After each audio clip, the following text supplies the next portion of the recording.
नमस्कार, मैं हूं आपके साथ अर्जुन खजूरी और आपका स्वागत है एसडीवी न्यूज पर। इस वक्त की बड़ी खबर आपको बता दें, जैसे ही संसद के विशेष सत्र की शुरुआत हुई तो ऐसा माना जा रहा था कि कुछ नया होने वाला है, कुछ बड़ा होने वाला है। और इस वक्त की बड़ी ब्रेकिंग आपको बता दें, कैबिनेट की जो बैठक बुलाई गई थी 6:30 बजे प्रधानमंत्री नरेंद्र मोदी की तरफ से, अब उसमें बड़ा फैसला लिया गया है। महिला आरक्षण, जी हां, जिसकी एक लंबे समय से मांग चल रही थी, दशकों से मांग चल रही थी और 27 साल से एक लंबा इंतजार किया जा रहा था। अब महिला आरक्षण बिल जो है उसको यहां पर पेश किया जाएगा और महिला आरक्षण को कैबिनेट की मंजूरी मिल चुकी है 33%। जी हां, यहां पर सबसे बड़ा जो सवाल ये उठ रहा था कि आज पहले से लगाए जा रहे थे कि कितनी फीसदी जो है यहां पर महिला आरक्षण को मंजूरी दी जाएगी, तो 33% महिला आरक्षण को मंजूरी दे दी गई है। और यहां पर सीधे तौर पर आपको बता दें, कल यानी कि 19 सितंबर के दिन जो संसद सत्र जब शुरू होगा तो वो पुरानी संसद भवन की जगह नया जो संसद भवन बनाया गया वहां पर शुरुआत होगी गणेश चतुर्थी के पावन अवसर पर। और साथ ही साथ यहां पर इसी पावन अवसर पर अगर बात की जाए तो सीधे तौर पर महिला आरक्षण, इसको मंजूरी मिलना है, इसका बिल जो है वो कल पेश किया जाएगा। सूत्रों के हवाले से एक खबर इस समय बड़ी खबर सामने आ रही है और जैसा कि कहा जा रहा था और खुद ही प्रधानमंत्री नरेंद्र मोदी ने कहा था आज जब सत्र की शुरुआत हुई, तो जो संबोधन था प्रधानमंत्री नरेंद्र मोदी का, उसमें उन्होंने कहा था कि यह बेशक छोटा सा सत्र आपको लग सकता है समय के हिसाब से कि केवल 5 दिन का विशेष सत्र है, लेकिन ये छोटा सत्र काफी ज्यादा महत्वपूर्ण है। और वो यहां पर बड़ा मास्टर स्ट्रोक, जिसकी एक लंबे समय से जो है यहां पर कोशिश की जा रही थी, लेकिन कहा यही जा रहा था कि क्या इससे नुकसान होगा बीजेपी को, कांग्रेस को। कांग्रेस भी लगातार चाह रही थी कि आखिरकार इस महिला आरक्षण बिल को वो पेश करे, लेकिन कांग्रेस ऐसा नहीं कर पाई। कोशिश उन्होंने की, सोचा उन्होंने, लेकिन जैसा कहा जाता है जिस काम के लिए मोदी सरकार जानी जाती है 2014 में जब से मोदी सरकार बनी है, कि यह सरकार ऐसी सरकार है जो रिस्क लेने से कभी भी नहीं डरती, हमेशा रिस्क फैक्टर को जो है यहां पर आगे लेकर के चलती है। जो बदलाव यहां पर महत्वपूर्ण बदलाव किए जा रहे हैं, चाहे जीएसटी हो, चाहे नोटबंदी हो और चाहे अब यह महिला आरक्षण को लेकर के यहां पर बिल को पेश करना हो, तो यहां पर हमेशा से जो है लीडिंग फ्रॉम द फ्रंट ये सरकार जो है वो नजर आई है। इसी बीच आपको बता दें, इस समय जो रिप्रेजेंटेशन है महिलाओं का, अगर संसद की बात की जाए तो लगभग 15% जो है यहां पर इस समय रिप्रेजेंटेशन है केवल। वहीं दूसरी तरफ अगर आप विधानसभाओं में जाएंगे, अलग अलग राज्य की विधानसभाओं में, तो ये आंकड़ा और ज्यादा नीचे जाता जा रहा है। 10 से 12% ही केवल जो है विधानसभाओं में इस समय आपको महिलाओं का रिप्रेजेंटेशन देखने को मिलेगा। तो यहां पर लगातार पिछले एक लंबे समय से देखा जा रहा है कि किस प्रकार से अब महिलाओं को जो बढ़ावा देने का, ना ही केवल सरकार जो है यहां पर योजनाओं में जिक्र कर रही है, ना ही केवल सरकार उस बारे में बात कर रही है, बल्कि ये एक्चुअल में जमीनी हकीकत पर बदलता हुआ भी नजर आ रहा है और अब ये संसद में भी बदलता हुआ नजर आएगा। कल का दिन, गणेश चतुर्थी का दिन, जब नई संसद में जो है मूव करेंगे, नई संसद जो बनाई गई है वहां से जब कार्यवाही की शुरुआत होगी, तो यहां पर सीधे तौर पर जो सूत्रों के वाले खबर आ रही है, सबसे पहले इसी जो यहां पर कैबिनेट की मंजूरी मिली है महिला आरक्षण का बिल जो है वो यहां पर पेश किया जाएगा। 33% आरक्षण इसमें देने की बात जो है की जा रही है, क्योंकि सीधे तौर पर पहले विप जारी कर दिया गया था बीजेपी की तरफ से सभी सांसदों को कि आपको संसद सत्र के दौरान जो है यहां पर मौजूद रहना होगा। और यह माना जा रहा था कि कई बड़े अहम बदलाव जो है वो देखने को मिलेंगे। पूरा खुलासा यहां पर नहीं हुआ था कि कौन कौन सा बिल जो है वो पेश हो सकता है। और इसी बीच जब पीएम मोदी ने संबोधन किया और उसके तुरंत बाद हमने देखा कि किस प्रकार से शाम को 6:30 बजे बैठक बुलाई गई कैबिनेट की, और उस कैबिनेट से अभी कुछ देर पहले यहां पर बड़ा फैसला आना कहीं ना कहीं यह दिखाता है कि 2024 का चुनाव जो आने वाला है उसके लिए यहां पर किस प्रकार से एक बड़ा मास्टर स्ट्रोक जो है यहां पर खेलने का काम किया। और लगातार ये महिलाओं को बढ़ावा देने की बात जो है कई सरकारों ने की, लेकिन एक्चुअल में वो महिलाओं को जो रिप्रेजेंटेशन चाहिए यहां पर, चाहे विधानसभा हो चाहे संसद हो, उसमें देने का काम कहीं ना कहीं ये नजर आ रहा है कि अभी की जो मौजूदा केंद्र सरकार है, मोदी सरकार है, वो ये काम जो है देने का नजर आ रही है। इसी बीच आपको बता दें, लगातार पिछले कुछ दिनों से एक आस लगाए जा रहे थे कि ये जो है यहां पर बिल पेश किया जा सकता है। हालांकि इस पर खुलासा जो है सीधे तौर पर नहीं हुआ था। आपको ये भी बता दें कि करीब 27 साल पहले जो है तब से ही ये महिला आरक्षण का जो विधेयक है ये लंबित था। और इस समय अगर बात की जाए तो बहुत सारे राज्य ऐसे हैं जहां पर विधानसभाओं में 10% से भी कम जो है महिलाओं का रिप्रेजेंटेशन आपको देखने को मिलेगा। इस मुद्दे पर आखिरी बार कदम जो है वो 2010 में उठाया गया था, जब राज्यसभा ने जो है हंगामे के बीच बिल पास कर दिया था और मार्शल लॉ ने कुछ सांसदों को जो है उस समय बाहर किया था, जिन्होंने महिलाओं को 33% आरक्षण का विरोध किया था। हालांकि वो विधेयक जो है रद्द हो गया, क्योंकि लोकसभा से पारित ही नहीं हो सका था। और इसी बीच पूरे देश में जो है इस समय यही हलचल, यही खबर जो है यहां पर आई है। इसमें कई सारे जो आने वाले यहां पर चुनाव हो, या फिर अगर बात की तो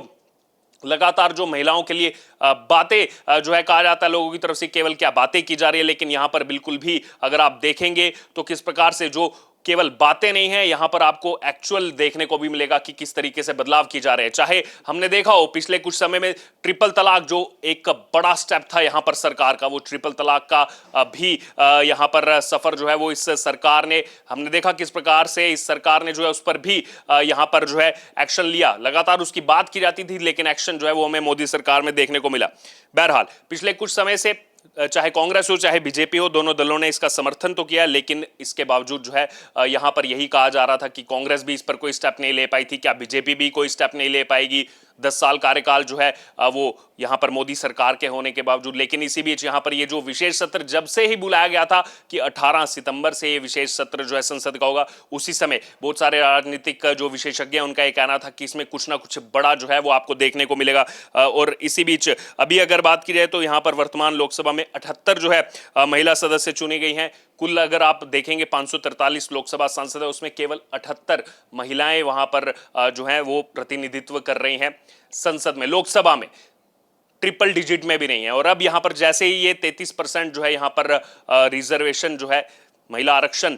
जो है यहां पर हो जाएगा, उसके बाद हम देख सकते हैं ये आंकड़ा जो है वो कितना ज्यादा आपको जो है नजर आएगा। अभी का जो मौजूदा आंकड़ा है इससे डबल से ज्यादा आंकड़ा जो है वो आपको यहां पर नजर आएगा। बहरहाल इसी बीच अगर यहां पर बात की जाए तो सीडब्ल्यूसी की मीटिंग में कांग्रेस ने भी जो है महिला आरक्षण को लेकर प्रस्ताव जो है वो पारित किया। बहरहाल इसी बीच ये भी कुछ कहा गया कांग्रेस नेताओं की तरफ से कि 50% जो है यहां पर आरक्षण दिया जाए, लेकिन आपको बता दें कि 33% की लगातार एक लंबे समय से जो है मांग चल रही थी। 33% की लगातार लंबे समय से मांग चल रही थी और वही 33% जो है यहां पर महिला आरक्षण विधेयक जो अब ये लाया जा रहा है उसमें मंजूरी दी गई है। हालांकि इसमें अभी ऐसा माना जा रहा है कि कांग्रेस इसको भी लेकर कह सकते हैं कि 33 ही क्यों, 50% क्यों नहीं, लेकिन ये वही कांग्रेस है जिसने बातें तो बड़ी बड़ी की, लेकिन इस महिला आरक्षण बिल को जो इतने समय तक जो है लंबित यहां पर रखा गया, 27 सालों से इसका जो इंतजार किया जा रहा था, इसमें अगर कहीं ना कहीं बात की जाए तो यूपीए ने जो कदम उठाया 2010 में, उन्होंने जो है यहां पर प्रयास किया, लेकिन उस प्रयास को जो है वो यहां पर पूरा नहीं कर पाए। इस बिल को जो है वो पास नहीं करवा पाए, लोकसभा से जो है यहां पर बिल ये रद्द हो गया था। लेकिन अब ये सीधे तौर पर माना जा रहा है क्योंकि अगर लोकसभा में रिप्रेजेंटेशन की बात की जाए तो एनडीए के पास पूर्ण बहुमत है, वहीं राज्यसभा की बात करें तो राज्यसभा में भी सीधे तौर पर इस बिल को पास होने में बिल्कुल भी कोई कठिनाई नहीं होगी, क्योंकि हाल ही में जो मानसून सत्र हुआ उसमें हमने देखा किस प्रकार से पूरा जोर लगा दिया विपक्ष ने, कांग्रेस ने, आम आदमी पार्टी ने मिलकर के कि जो दिल्ली का जो अध्यादेश को लेकर के उससे संबंधित जो बिल था उसको रोक पाए। लेकिन जब उसको भी नहीं रोक पाए और तमाम जितने भी बिल थे वो सभी बिल जो है वो लोकसभा से सीधे तौर पर पास होने के बाद राज्यसभा से भी जो है पास हो गए थे, क्योंकि समर्थन कहीं ना कहीं एनडीए के पास ज्यादा था और उसके बाद बीजेडी का समर्थन मिला, बिजू जनता दल का समर्थन मिला, और उसके अलावा अगर बात की जाए तो यहां पर टीडीपी का भी समर्थन मिला और वाईएसआर कांग्रेस पार्टी का भी समर्थन मिला। और सीधे तौर पर माना जा रहा है कि अभी ना ही केवल ये महिला आरक्षण को लेकर के जो विधेयक पेश होने वाला है, इसके अलावा बाकी भी जो बिल यहां पर पेश किए जाएंगे सीधे तौर पर बिना जो है किसी रुकावट के लोकसभा और राज्यसभा से ये पास होंगे। और अभी पहले ही दिन, अभी आपको बता दें, पहले ही दिन इतना बड़ा मास्टर स्ट्रोक जो है वो देखने को मिला है संसद के इस विशेष सत्र के दिन। अब जैसे जैसे ये समय आगे बढ़ता जाएगा वैसे वैसे कुछ और इसमें ऐसा माना जा रहा है, नए नए सरप्राइज जो है वो आपको देखने को मिलेंगे, क्योंकि सीधे तौर पर जैसे ही इस संसद के विशेष सत्र की शुरुआत हुई सबसे पहले जो स्पीच दी गई प्रधानमंत्री नरेंद्र मोदी की तरफ से दी गई। बहरहाल इसके अलावा अगर बात की तो साल 2008 से पहले इस बिल को 1996, 1998, 1999 में भी जो है पेश किया गया था। तो देखिए यहां पर सीधे तौर पर इसका जो असर पड़ने वाला है, 5 राज्यों में विधानसभा चुनाव अभी आ रहे हैं और उसके बाद 2024 का जो बड़ा लोकसभा चुनाव सामने आ रहा है, सीधे तौर पर उसको जो है यहां पर ये इफेक्ट करेगा, क्योंकि ज्यादा समय नहीं बचा है। आचार संहिता जो है वो कुछ ही हफ्तों में जो है वो लगने वाली है, चाहे मध्य प्रदेश हो, चाहे छत्तीसगढ़ हो, राजस्थान हो या फिर तेलंगाना हो, मिजोरम हो, यहां पर चुनाव होने वाले हैं राज्यों में। और राज्यों में इस समय अगर महिला रिप्रेजेंटेशन की बात की जाए जो अभी सीधे तौर पर विधानसभाओं में कॉमन, अगर आप उसका एवरेज रेशियो निकालेंगे तो 10 से 12% ही केवल अभी जो है महिला प्रतिनिधित्व कर रही हैं विधानसभाओं में। और अब यहां पर जो टिकट जो है पहले से ही घोषित किए जा रहे हैं कई राज्यों में, जो है कई दलों की तरफ से जो है वो प्रत्याशी घोषित किए जा चुके हैं। अब देखना होगा सीधे तौर पर आने वाले चुनावों में इसका कितना असर पड़ेगा, जब और ज्यादा डिटेल्स इस विधेयक से रिलेटेड आएंगी और इसमें अब जो है किस प्रकार से पूरा समीकरण जो है बदलने वाला है आने वाले राज्यों के विधानसभा चुनाव में और सीधे तौर पर लोकसभा चुनाव व 2024 को लेकर के। क्योंकि जिस भी दल ने यहां पर महिलाओं को ज्यादा रिप्रेजेंटेशन पहले से ही अपने संगठन में नहीं दिया, उनको सीधे तौर पर जो है बड़ा नुकसान यहां पर होने वाला है। जिस भी दल ने जो है महिलाओं को बढ़ावा दिया है, उनको संगठन में बड़ी जिम्मेदारी दी है, उनको पहले से ही जो है क्षेत्र में जो महिलाएं यहां पर काम कर रही है अपनी अपनी पार्टियों के लिए, उनको सीधे तौर पर इसका जो है चुनावी फायदा जो है वो होता हुआ नजर आएगा। लेकिन जहां पर महिलाओं का रिप्रेजेंटेशन पार्टी में कम है, संगठनात्मक तरीके से कम है, उनको भी सीधे तौर पर अब जैसे ही ये बिल पास होगा, जब एक्ट बन जाएगा, उसके बाद सीधे तौर पर इसका नुकसान जो है वो देखने को मिलेगा। तो इस वक्त की सबसे बड़ी खबर यहां पर यही, संसद के विशेष सत्र के पहले दिन बड़ा मास्टर स्ट्रोक, केंद्र सरकार की तरफ से महिला आरक्षण 33% कैबिनेट की मंजूरी मिल चुकी है और कल सीधे तौर पर जैसे ही नई संसद में प्रवेश करेंगे, उसी के साथ यहां पर लोकसभा और राज्यसभा देखना होगा कि कितने मतों के साथ जो है ये बिल जो है वो पास होगा। क्या स्थिति वोटिंग की तरफ जाएगी या फिर सीधे तौर पर केवल ध्वनि मत से ही जो है यहां पर इस